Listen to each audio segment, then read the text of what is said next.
Assalamualaikum warahmatullahi wabarakatuh. Kembali lagi kita akan membahas mengenai hidrolisis garam. Nah, jadi bagaimana sih ketika misalnya kita bertemu misalnya seperti ini. Misalnya kita akan mencampurkan larutan antara NaOH kemudian dengan HCl ya misalnya ya. Nah, ini misalnya jumlah molnya sama-sama 0,1 mol. Kemudian yang HCl juga sama-sama 0,1 mol seperti NaOH.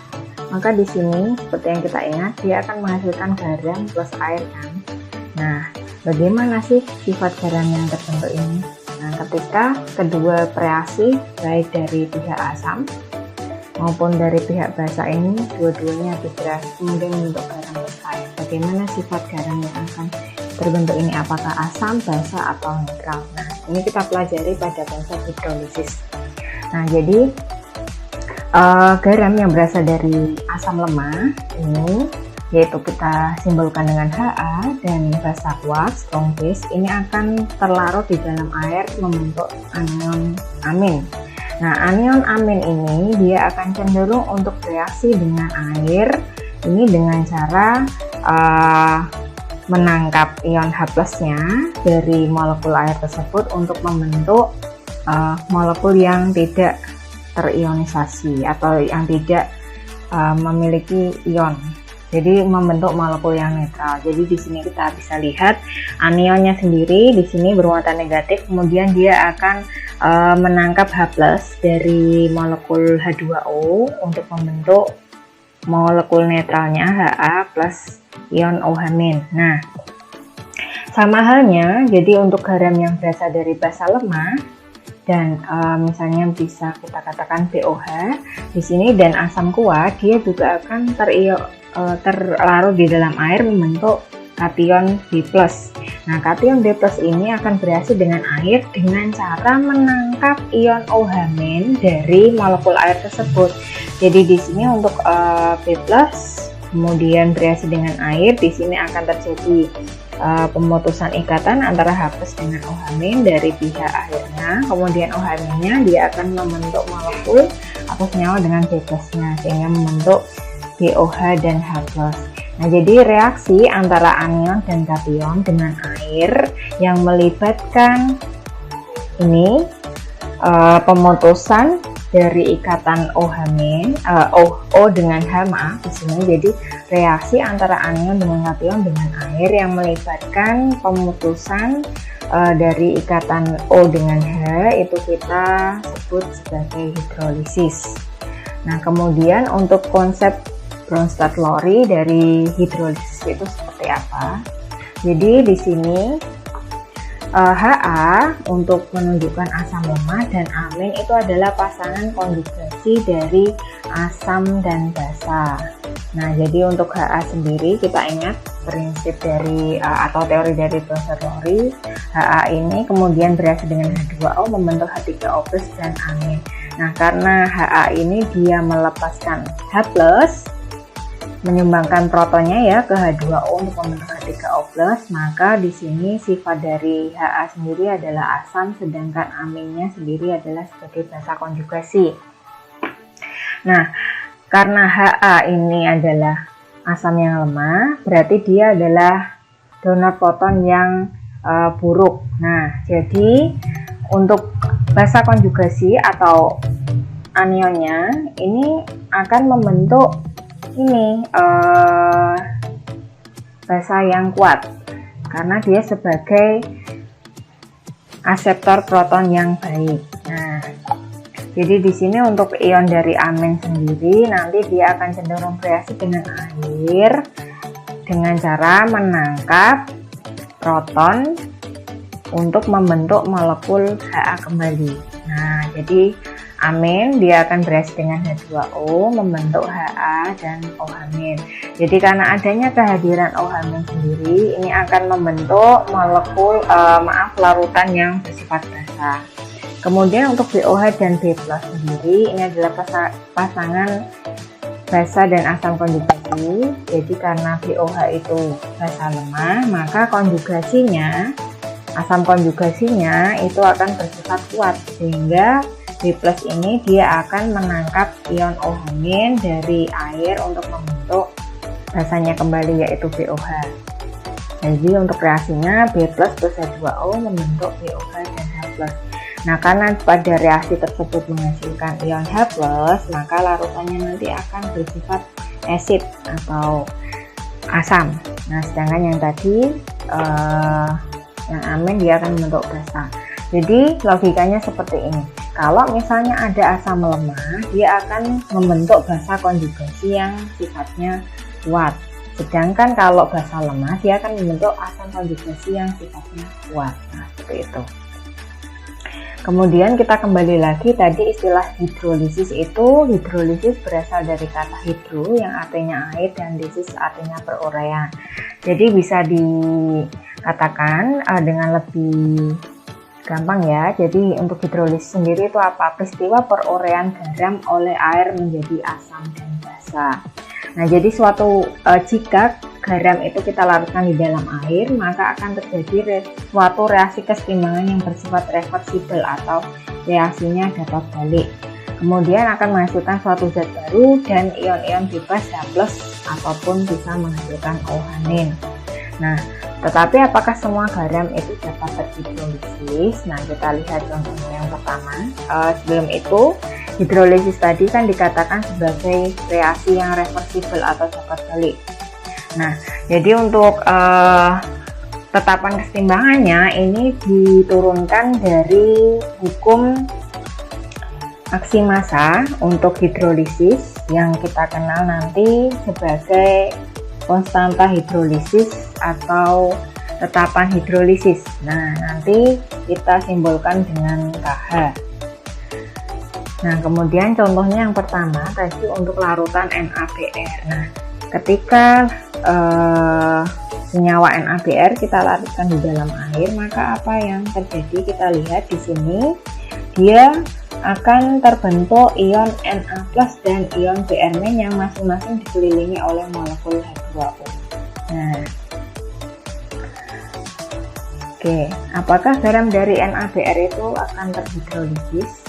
Nah, kita lihat kembali bahwa NaBr itu akan terionisasi sempurna di dalam air ketika dia dilarutkan di dalam air membentuk Na+ dan Br-. Nah, NaBr sendiri ini berasal dari senyawa HBr yang termasuk asam kuat dan NaOH yang termasuk basa kuat.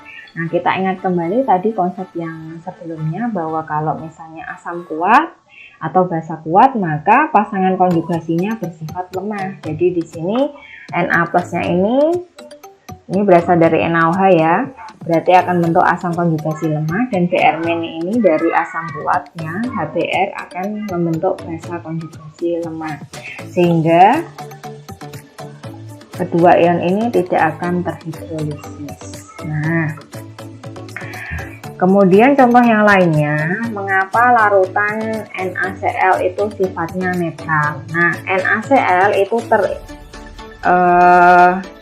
disosiasi terlarut di dalam air, kemudian terurai, nanti akan membentuk molekul Na+ dan Cl-. Nah, kita lihat dulu yang Cl-nya.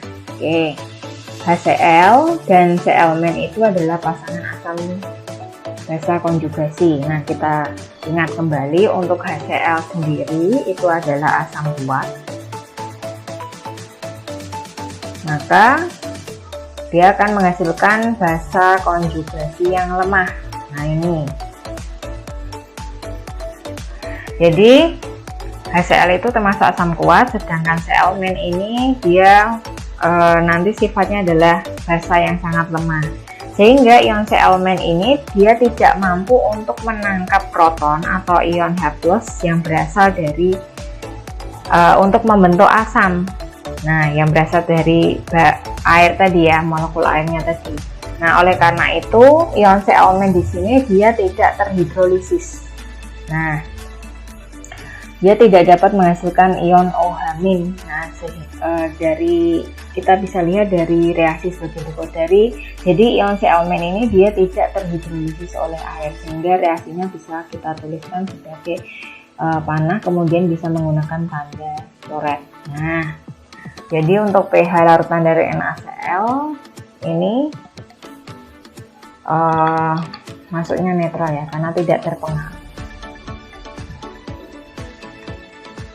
Kemudian contoh yang kedua untuk garam NH4Br. Nah, kita lihat ketika senyawa NH4Br ini kita larutkan di dalam air, maka dia akan menghasilkan ion NH3 atau NH4 ini, kemudian ion Cl- yang dikelilingi oleh molekul H2O, kemudian H+.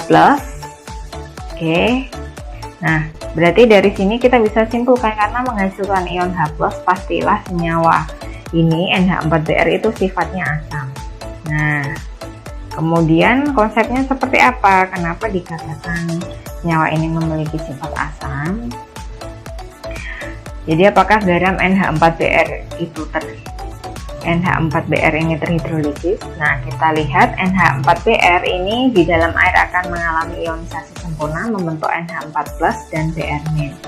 Nah, kita lihat kembali NH4Br itu berasal dari asam kuat. Jadi dari campuran asam kuat HBr dan NH4OH dari maaf di sini basa lemah ya. Oke, saya revisi, ini basa lemah. Yang keduanya habis bereaksi sehingga membentuk garam airnya. Nah, NH4+ ini karena berasal dari kation dari basa lemah, maka dia nanti bertindak sebagai asam konjugasi kuat, sedangkan Br- ini sebagai basa konjugasi lemah. Nah, sehingga tadi yang terhidrolisis adalah yang konjugasi yang kuat. Nah, kemudian ini kita lihat penjelasannya untuk garam yang berasal dari basa lemah dan asam kuat. Nah, tadi contohnya adalah NH4Br ya.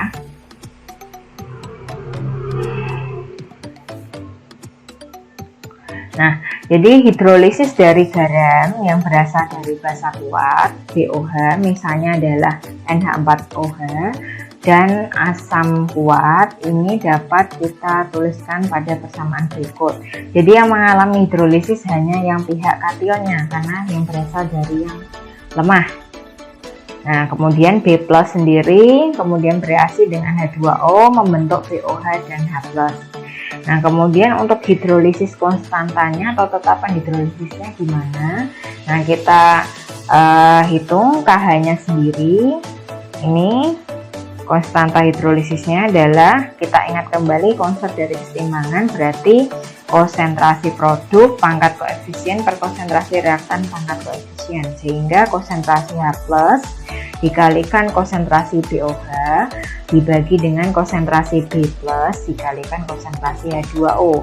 Karena konsentrasi H2O ini sangat besar, nah ini cenderungnya nanti konstan, harganya konstan, sehingga untuk tetapan hidrolisisnya itu bisa dituliskan KH sama dengan konsentrasi H+ dikalikan konsentrasi BOH per konsentrasi B+. Nah, kemudian kita hubungkan nih dengan konsep Ka dengan Kb dan Kw.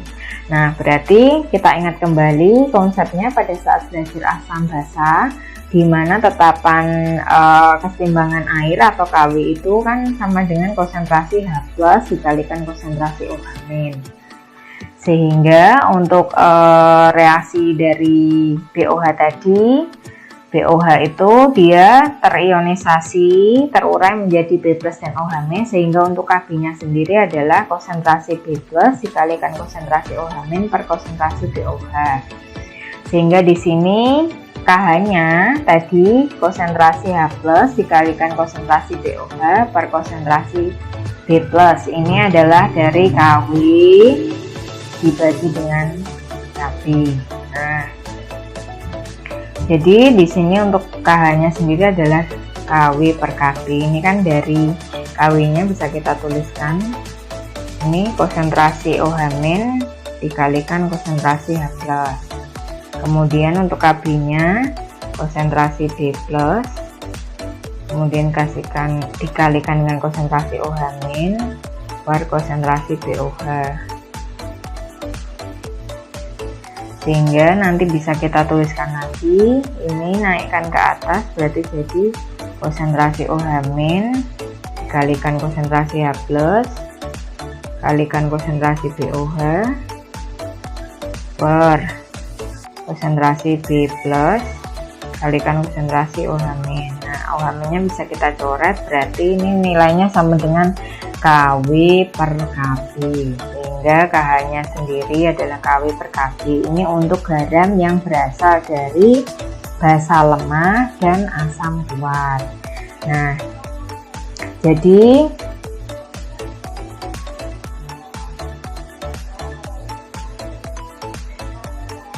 semakin lemah basanya, bisa kita simpulkan semakin lemah basanya berarti semakin tinggi konstanta hidrolisis garamnya. Nah, kalau semakin lemah dari basanya berarti nilai KB itu semakin kecil. KB semakin kecil, nilai KB semakin kecil, maka nilai KH semakin besar.